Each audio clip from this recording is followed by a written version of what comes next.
Come here now, girl.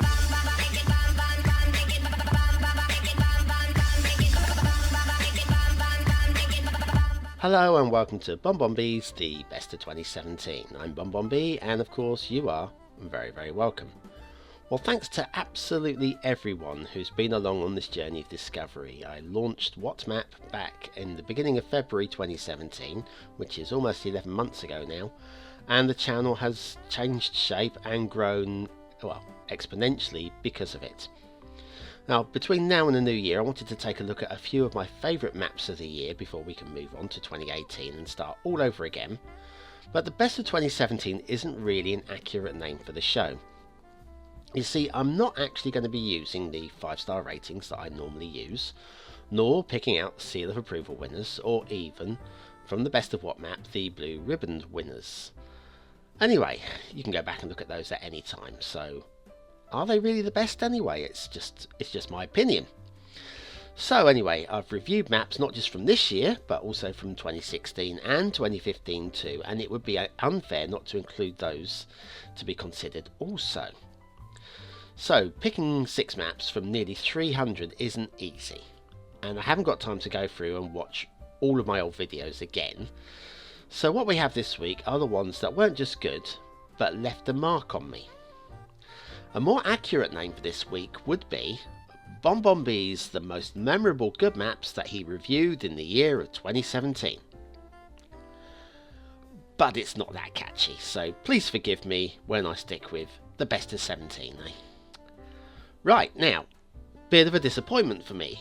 One of the first map names on my list was Arta by Accapulco, reviewed back in episode 125, and I really liked this. It wasn't perfect by any shape and form, and it needed a little bit of extra work, but not much. But there was something really aesthetically very nice about this map. Unfortunately, when I went to have another look at it and start recording, it's gone. It's no longer on the workshop, and I don't know why. And I'm really disappointed actually, because this is one of the first maps I would have gone to for building a new city. In its absence, well, it wouldn't be a Best of 17 without including Ecania, would it? Well, it's been a really 2017 has been the year of ecania. 16 maps that I'm aware of, and the first one that I reviewed was back in episode 3. It was Mason's Bay. Now, it was a nice map, but the one that made the biggest impact very early on, back in episode 11, was the Samantha Islands. Now, this is not Ecania's best map, but if you ask me to blindly pick out the difference between, say, Volder and one of his other recent maps, I would struggle, because they're all fairly similar. But Samantha Islands stood out for me, so today we're going to have a look at Samantha Islands by Ecania. Now, the first thing to note is that they are far from perfect, and some of the glitches that we see now with Ecania's work were evident way back when. Let's have a look at this. We've got a freighter heading towards these bridges, and we've seen shipping clipping from many people, many people, and this was an early occasion of seeing that from Ecania. So even back then we were seeing simple mistakes, and they've been mostly eliminated, but even now they still pop up every now and then. Right, so let's have a look at the rest of the map. Well, one of the things we really need to take note of is there are so many thumbprints of Ecania all over this map. First of all, where are we? We have got all the build plane pretty much is within the 25 square tiles, which is, well, that's how it should be really, shouldn't it? Normally though, around the outside we've been seeing mountains. Here we've got water. Basically what's outside of the 25 tiles isn't generally meant to be used, and Ecania has stuck to that rule, so well done you, sir. Other things, an extensive water network, but not just an extensive water network, a water network that has got just the right amount of flow everything's flowing really smoothly. There's hardly any flooding ever in an ecania map. Very seldom see a drowned tree. Let's come down to the water's edge here and have a look along here. The trees are just far enough back. Got one there who's flirting with the water, but other than that, it's all good. So, an excellent. He's a skilled worker of water. He really is. And if we have a look, you see where the water is flowing, coming from this direction. There's plenty going down this. Now we know there was never an intention of this being any deeper, because look, we've got some trees down there, just decorating down that area. And down here, one little guy down here. Nobody drowned though, so that's all by intent, and it's all very clever work. So lots of water going on, and this complex water, if you look at the way that it's all interlocked, everywhere you look there's sort of like 3 different routes through, well, from any direction to any direction. And to get the right amount of water running through there, that is a skill. And that's one of the things that, as always, like I applaud the work of ecania, is by having pretty good water flow through complicated water networks. Very nice too. Now the other thing that his skills have definitely been honed over the months is with waterfalls. And if we come up here, we've got this big bugger waterfall going on here. Now this isn't his best work, but it's still bloody good. It's still bloody good. Look at the water control. I mean, this has been spread really wide. I mean, that is wide. We pull back up there. That's got to be, what? I wouldn't even like to guess. I'm not going to go into build mode to find out, but that's quite wide. The water's contained very nicely. As it comes down the mountain, it's following a certain flow like this. We've got a constant flow over here, and a zero flow over there, and just a little bit of trickle over the middle of this rock here. But it's steady. Look, this bit here, can you see this? That is steady. It's not fluctuating, it's not changing, it's not moving. This bit of rock, you can almost constantly guarantee will be dry, despite being that close to water on each side. It's really very, very nicely done.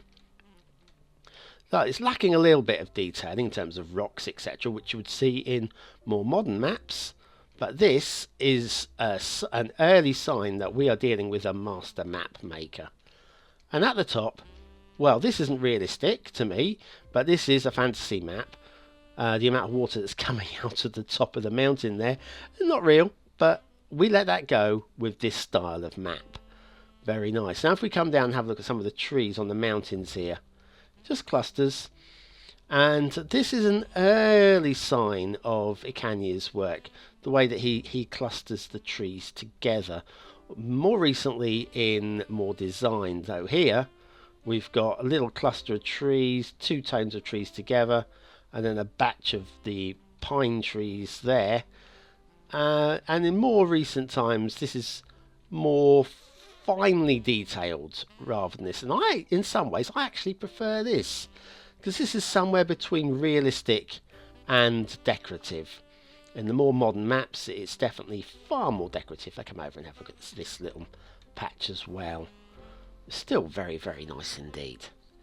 But yes, the other thing that you'll notice is there's an awful lot of road network and rail network. Now that is something that I know some of you really don't like, because you want to build your own roads and your own rail, and of course you can demolish the existing network.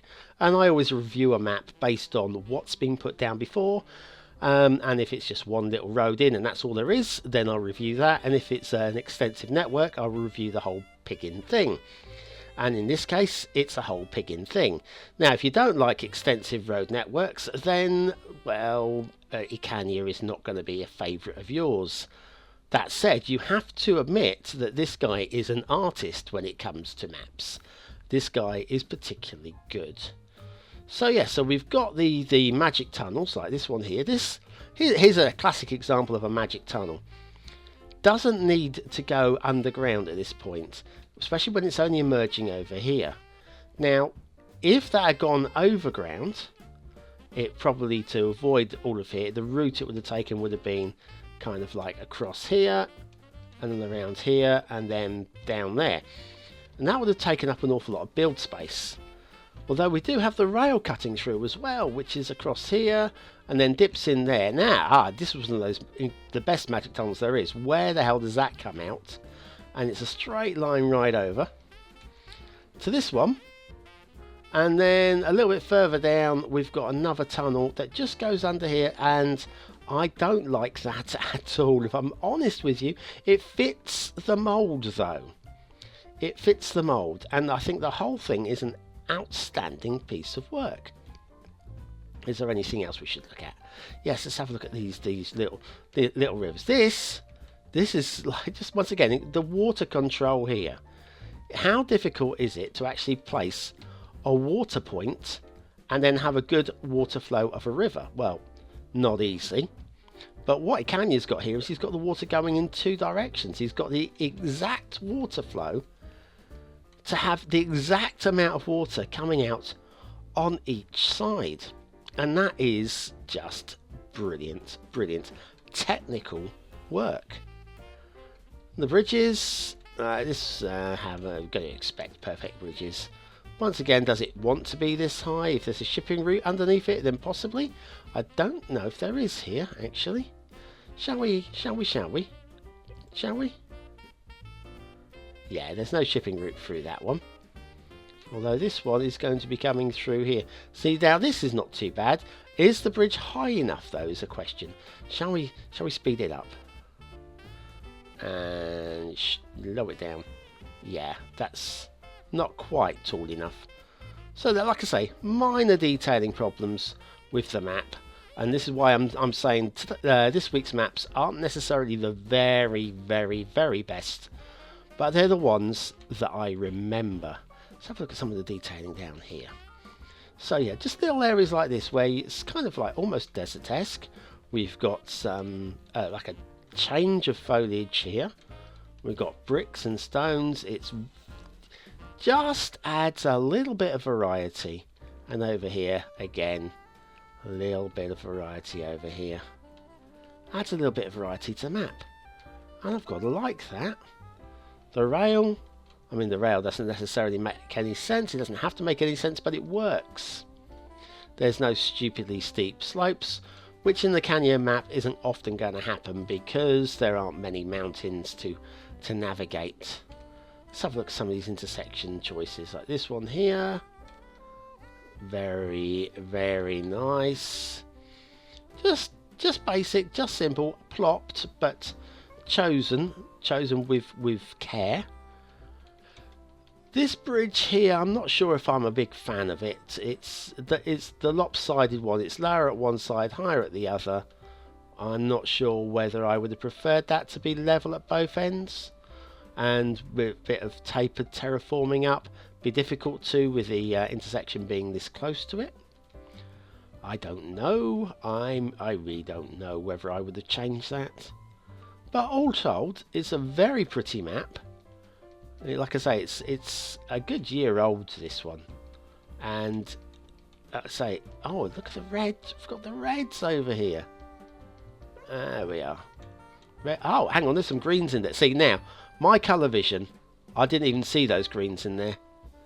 I am red-green colourblind and struggle with various other combos. And that's all very, very nice as well. So yes, and this intersection is, we're just looking at the usual. So anyway, yes, it's a very nice map.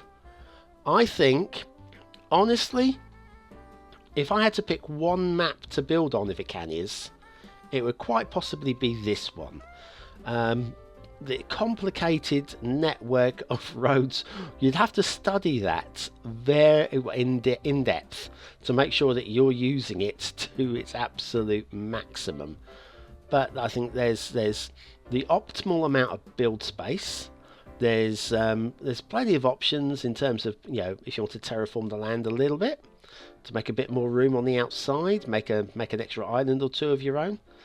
A few problems you'll want to sort out as well, like the shipping clipping and that kind of thing. But all told, this is a very nice map, and this, of all the maps that Ecania has made this year, I think is my personal favourite. It's not the best, it's a little on the simple side in terms of the decor and the technical stuff. But you can see where he's come from, at what point he's at now, and the point he's at now is just blows my head away. It really does.